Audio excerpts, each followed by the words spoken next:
Hi everyone, today your lesson is going to be about dot plots and plotting data with fractions and whole numbers on a dot plot.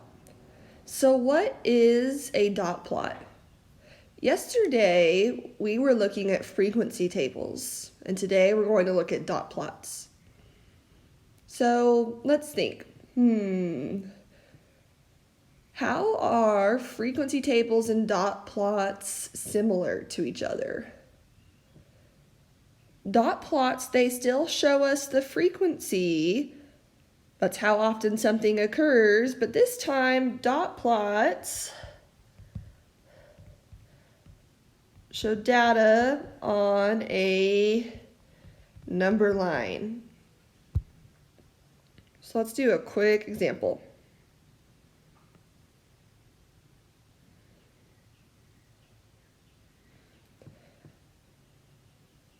So let's look at ages again.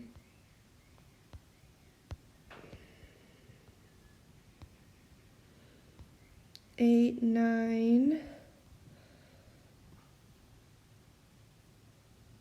10, and 11.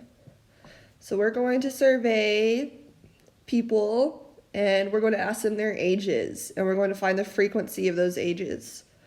So let's say we find 3 people that are age 8. So they would get 3 dots. Now let's say age 9 was more frequent, so that's going to be 5.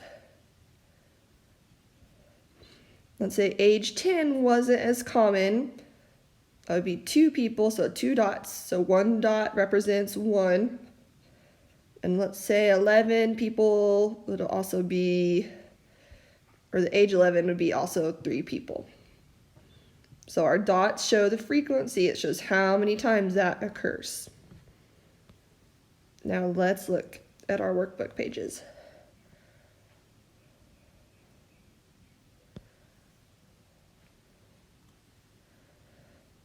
Complete the dot plot, the lengths of Sandy's pencils.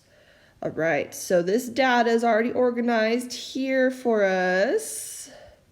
And I'm looking here at the length. So this time, this is in fractions, where we really call these mixed numbers because we have a whole number and a fraction. And down here is our dot plot. So let's get started. This is 6 1/4. So I go to 6 1/4. Let's put a dot there.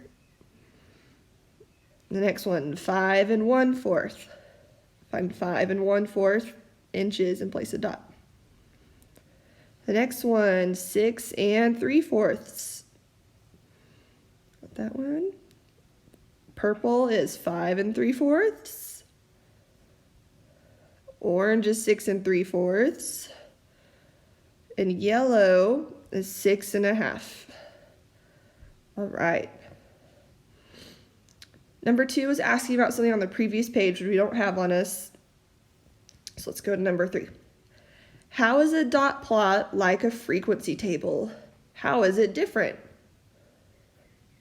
So, they both show us the frequency. So I'll make a little point. They show us the frequency.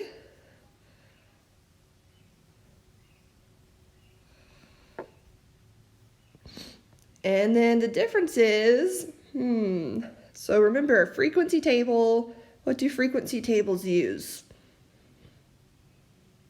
They use tally marks.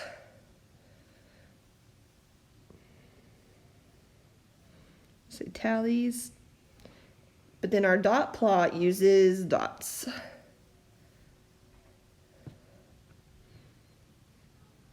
All right, let's look down here at the bottom. Number 4. Rico wants to organize his collection of paper chains. Use the data on the chart to complete the dot plot. All right, so this time it's just listed here. We need to put it over here, the length of Rico's paper chains. So here's one. We'll just start here, 8 inches. I'll cross it out as I go. This one is in mixed numbers too, and whole numbers. 6.5 inches. 7.5. Another 8 inches.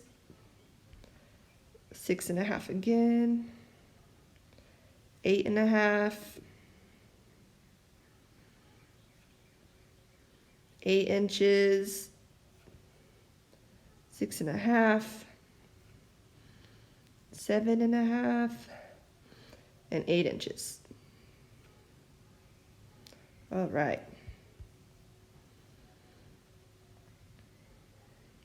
I'm going to double check. All right, number 5. What is the length of the longest paper chain? What is the shortest length? So the longest paper chain and the shortest one. So we're looking at these measurements here. The longest one would be 8.5 inches.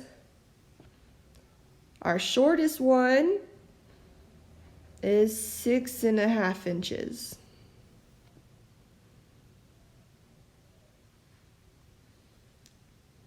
All right, let's go to the back page.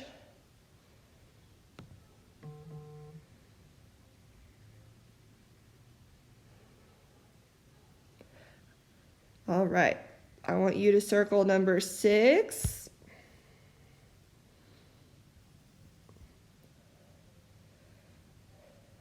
Seven and 8, and then your choice, 9 through 10. So you pick either number 9 or number 10 or number 11. So pick one.